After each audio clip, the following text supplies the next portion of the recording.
नमस्कार मित्रों, आप सभी का स्वागत है हमारे YouTube चैनल पर। जैसा कि आपको स्क्रीन पर दिख रहा होगा कि यहाँ उत्तर प्रदेश माध्यमिक शिक्षा सेवा चयन बोर्ड प्रयागराज की तरफ से एक विज्ञप्ति जारी हुई है, जो कि दिनांक 10/2020 को इसमें बताया गया है कि TGT/PGT की रिक्त सीटों पर जो है भर्ती की जाएगी। इसका ये विज्ञापन रिलीज़ किया गया है और ये पूरा विज्ञापन आया है किस प्रकार इसमें बालक वर्ग में कितनी रिक्तियां हैं, कितनी इसमें बालिका वर्ग में हैं, आरक्षित अनारक्षित की कितनी हैं, इस पे हम पूरी जो है चर्चा करेंगे और बताएंगे कि आप ये किस प्रकार से ये फॉर्म फिल कर पाएंगे, इसके बारे में हम पूरी जानकारी देंगे। तो आइए शुरू करते हैं इस वीडियो को। अगर आप जो है इस वीडियो के माध्यम से पूरी जानकारी चाहते हैं तो आप वीडियो को शुरुआत से लेकर अंत तक अवश्य देखें, स्किप ना करें। और अगर आप हमारे चैनल पर नए हैं तो सब्सक्राइब करना बिल्कुल ना भूलें। तो आइए देखते हैं इसके बारे में। देखिए, सबसे पहले बात करते हैं उत्तर प्रदेश माध्यमिक शिक्षा सेवा चयन बोर्ड प्रयागराज यानी TGT की बात हम सबसे पहले करते हैं। यहाँ पर जो बात करेंगे हम ये TGT की विज्ञापन को पहले डिस्कस करेंगे, फिर PGT को डिस्कस करेंगे। तो देखिए, यहाँ पर आपको कुछ डेट बता दी गई हैं कि ऑनलाइन आवेदन भाग 1 के पंजीकरण का जो प्रारंभ है वो हो चुका है, यानी 29/10/2020 से है। और इसके पंजीकरण की अंतिम तिथि जो है 27/11 को है, यानी 27 नवंबर को इसके लास्ट डेट है। शुल्क जमा करने की भी यही है डेट है इसमें। और फाइनल जो भाग है उसको सबमिट करने का 30 नवंबर है। तो आइए देखते हैं। इसमें बताया गया है कि 12,000 कुल जो पद है हमारे पास, ये विज्ञापन संख्या आप देख लीजिए, क्योंकि इसी के थ्रू सब कुछ जानकारी आपको मिलती रहेगी। 1/01/2020 ये विज्ञापन संख्या है और रिक्त पदों की जो संख्या है 12,913 है। 12,913 जो है ये कुल पदों की संख्या, इसमें सभी विषय आते हैं। आप पर्टिकुलर इस वेबसाइट पर www.upsessb.org पर ऑनलाइन आवेदन कर सकते हैं। इस वेबसाइट के माध्यम से आप ऑनलाइन सबमिशन करेंगे। ऑफलाइन सबमिशन की जो है यहाँ पर रिक्वायरमेंट नहीं है, आपको ऑनलाइन ही सबमिशन करना होगा। इसके कुछ चरण दिए गए हैं कि आप ऑनलाइन कैसे करेंगे। फीस, जैसे कैंडिडेट सबसे पहले रजिस्ट्रेशन करेगा, फिर फीस भुगतान करेगा, फिर फॉर्म सबमिट करेगा, यानी 3 चरणों में ये फॉर्म आपको भरना है। यहाँ पर बताया गया है कि रजिस्ट्रेशन किस तरीके से आप करेंगे। अपनी डिटेल सारी चीज़ें, यानी जो भरनी है आपकी बेसिक इन्फॉर्मेशन होती है उसको भरना होगा आपको, फिर बाकी डिटेल्स आपको भरनी है। अब आते हैं, देखिए यहाँ जो आवेदन शुल्क आपको देना है वो सामान्य वर्ग के लिए जो है 750 रुपये है यहाँ पर, और EWS जो है उनके लिए 450 है, और अन्य पिछड़ा वर्ग के लिए जो है यहाँ पर 750 रुपये है। अनुसूचित जाति के लिए भी 450 रुपये और अनुसूचित जनजाति के लिए यहाँ पर जो है 250 रुपये है। इसी तरीके से इसमें बताया गया है। आप एप्लीकेशन थर्ड चरण में आप इसको सबमिट कर सकते हैं। अब रिक्त पदों की जो है आयु गणना की बात की गई यहाँ पर, तो 1 जुलाई 2020 से को 21 वर्ष से कम ना हो, और यहाँ पर जो लेवल है वो आपका समर जो मैट्रिक्स अब 7th पे के अकॉर्डिंग होती है, तो वो 44,900 से लेके 1,42,400, और ग्रेड पे जो आपका 4600 रहेगा। बाकी आरक्षण जिस तरीके से होती हैं इन सब चीज़ों पर आप देख सकते हैं। यहाँ जो चयन होगा, अब चयन प्रक्रिया सबसे इम्पॉर्टेंट है। इसमें लिखित परीक्षा के माध्यम से चयन किया जाएगा, और लिखित परीक्षा में जब चयन किया जाएगा तो आप देख सकते हैं यहाँ कुल 125 प्रश्न आएंगे, जैसे आते रहें। एक प्रश्न को जो अंक मिलेंगे वो 4 अंक मिलेंगे, निगेटिव मार्किंग होती नहीं है।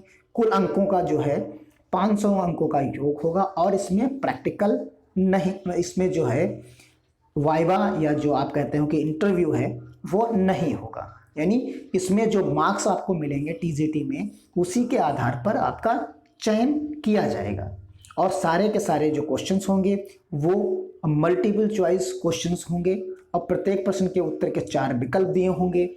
ये सभी आप सभी लोग जानते हैं।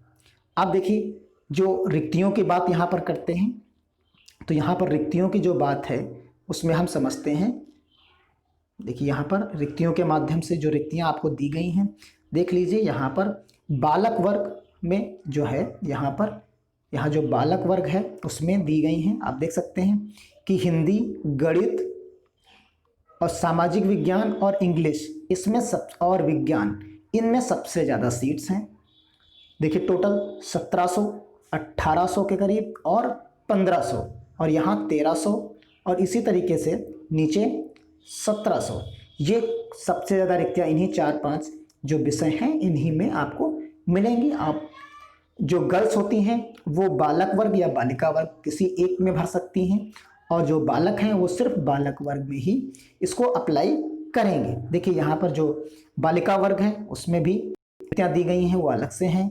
हिंदी, गणित, अंग्रेजी और विज्ञान में अधिकतम सीटें आपको मिलेंगी, बाकी सभी में कम सीटें प्राप्त हैं। तो इस प्रकार आपने समझा कि इस चीज़ को हम कैसे, यहाँ पर डिटेल नीचे आपको विज्ञापन में दी गई है, आप आसानी से उसको देख सकते हैं।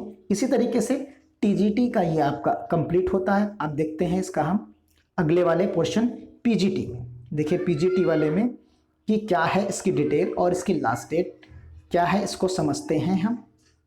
देखिए यहाँ पर जो है आप देख सकते हैं सेम रहेंगी जो डेट्स आपके पास टीजीटी में थी। यहाँ पर वहाँ 12,000 कुछ पद थे, यहाँ प्रवक्ता के पद जो हैं 2595 हैं। इसमें भी 2 वर्ग हैं, बालक और बालिका वर्ग के लिए। आप समझ गए कि बालक में कि बालक जाएंगे और बालिका भी जा सकती हैं, लेकिन बालिका वर्ग में सिर्फ बालिका ही जाएंगी। इसमें आपको एक चीज़ सेलेक्ट करनी होगी और आप पर्टिकुलर इस वेबसाइट पर जाकर जो है फॉर्म को फिल कर सकते हैं। तो आइए अब आगे देखते हैं इसके बारे में कि सेम चीज़ इसमें जो भी चीज़ें हैं आप उसी तरीके से फॉर्म अप्लाई करेंगे। 3 चरणों में इसमें भी फॉर्म है, और आगे का आप देख सकते हैं कि जो एप्लीकेशन सबमिशन है इसमें फ़ीस की जो है कॉस्ट वही सेम है, बस केवल EWS में चेंज किया गया है। यहाँ 650 रुपये है और बाकी चीज़ें सेम हैं। यहाँ पर ग्रेड पे की बात आप करेंगे तो यहाँ चेंज हो जाएगा, यहाँ 4800 ग्रेड पे आ जाएगा, और लेवल आपका 47,600 से 1,51,100 रुपये इसका ये हो जाएगा।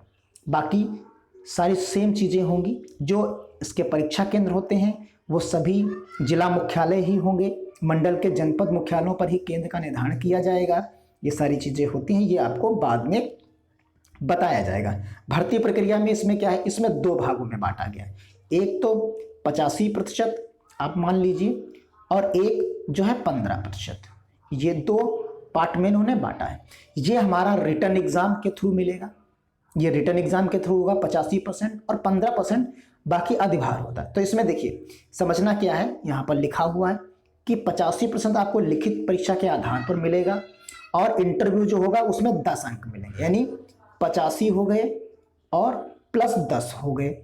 ये प्रतिशत की बात कर रहे हैं, यानी 95% तो आपका इंटरव्यू और लिखित परीक्षा से हो जाएगा, और जो 5% बचता है वो अलग से होता है, यानी 3 चरणों में इसको बांट दिया गया। अब देखिए यहाँ पर जो 10% आपका जो है सामान्य ज्ञान है, यानी उसमें से 4 अंक आपके 4% सामान्य ज्ञान के हो गए, 4 अंक मान लीजिए, 3 अंक आपके व्यक्तिगत परीक्षण के लिए हो गए, और अभिव्यक्ति की योग्यता के आधार पर 3 अंक, यानी ये इंटरव्यू का परफॉर्म हो गया कि इस तरीके से आपको अंक मिलेंगे।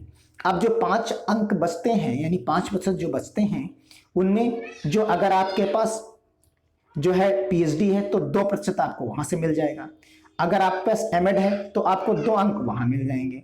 अगर आपके पास BEd है तो 1 अंक वहां से मिल जाएगा, यानी कुल ये 5 अंक आपके यहाँ से 5% यहाँ हो जाते हैं। तो इस तरीके से आपका यहाँ पर चयन होगा। देखिए ये मार्क्स दिए गए हैं, टोटल जो है 425 अंक की लिखित होगी, 50 अंक का जो है इंटरव्यू होगा, और 25 अंक का जो है आपका जो है अलग अलग डॉक्टरेट उपाधि MEd और BEd इन सब चीज़ों से मिला के बनेगा, यानी कुल 500 का यहाँ भी बनेगा। यानी TGT में भी जो है 500 का था और PGT में भी 500 का है, बस PGT में कुछ क्राइटेरिया 3 अलग अलग बांट दिए गए हैं, इसमें सिंगल 500 का ही रहता है। बस ये अंतर है, यहाँ पर आप देख सकते हैं आसानी से, किसी भी प्रकार का कोई कन्फ्यूजन आपके दिमाग में नहीं हो सकता। होना चाहिए। अब आइए आगे देखते हैं। अब देखिए यहाँ जो पदों की संख्या है, उन पदों की संख्या में आप देख सकते हैं कि यहाँ आपको मिलेगा, जैसा कि है आप देख सकते हैं, हिंदी में आपको मिलेंगे, गणित में मिलेंगे, और जो इंग्लिश में मिलेंगे, भूगोल में है। तो इसमें कुछ ज़्यादा पद हैं, बाकियों में थोड़े से कम पद हैं। ये बालक वर्ग के लिए थे, प्रवक्ता के लिए। इसी तरीके से आप देख सकते हैं बालिका वर्ग में भी आपको कुछ पदों की संख्या इस प्रकार थोड़ी सी कम मिलती है। तो आप